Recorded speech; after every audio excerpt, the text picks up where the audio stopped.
लेकिन ज़्यादातर लोग जब आप ब्रशिंग नहीं करते तो दांत का कीड़ा जब लगता है तो इनामल जो है, ये वाइट पार्ट है जो आपको काले काले धब्बे दिखते हैं, वो यहीं से लगना स्टार्ट होता है। और ये ज़्यादातर लोगों के किसी ना किसी दांत पे काला धब्बा दिखता है। आप अपना मुंह खोलेंगे तो दिख जाएगा। अब आपको बताएंगे इस दांत में आरसीटी की रिक्वायरमेंट कब हो सकती है। मान लीजिए आपके दांत में कीड़ा लगा, आप ब्रशिंग नहीं कर रहे हैं, आपके यहाँ पे काला धब्बा लगा।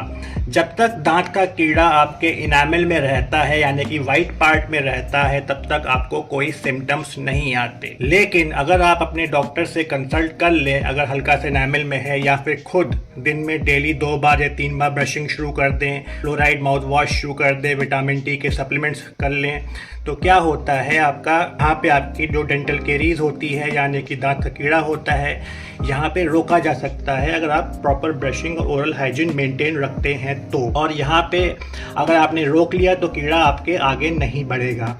और यहाँ पे जब कीड़ा होता है तो आपको कोई ठंडा गर्म भी नहीं लगता। तो एक तो ये प्रकार के लोग होते हैं जो कि प्रॉपर केयर करते हैं और दांत के कीड़े को बढ़ने से रोक लेते हैं। दूसरे वे लोग होते हैं जो प्रॉपर ब्रशिंग नहीं करते हैं। तो क्या होता है उनके कि ये इनामल से दांत का कीड़ा सेकेंड लेयर जो डेंटिन होती है येलो, इसमें पहुंच जाता है। तो दांत में ठंडा गर्म लगने के जो सिम्टम्स आते हैं वे तब आते हैं जब आप प्रॉपर ओरल हाइजीन नहीं मेंटेन रखते और वो सेकेंड लेयर में पहुंच जाता है। जब यहाँ पहुंचता है तो आपको बहुत सीवियर ठंडा गर्म लगता है। मीठा खाएंगे आपके मुंह में लगेगा झन्ना आ गया बिल्कुल।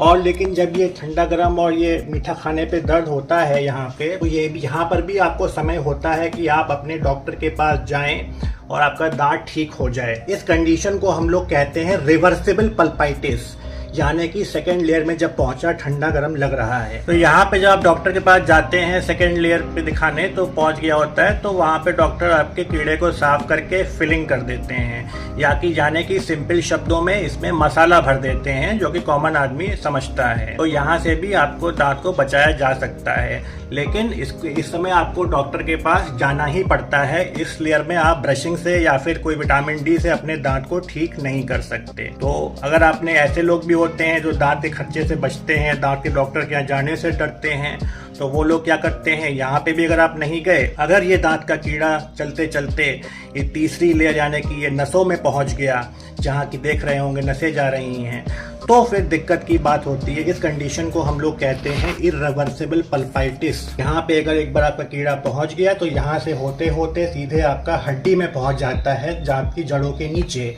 और यहाँ पे पस यानी कि एब्सेस, यानी कि सिंपल शब्दों में मवाद बन जाता है और आपके सीवियर दर्द होने लगता है, आपकी सूजन आ जाती है।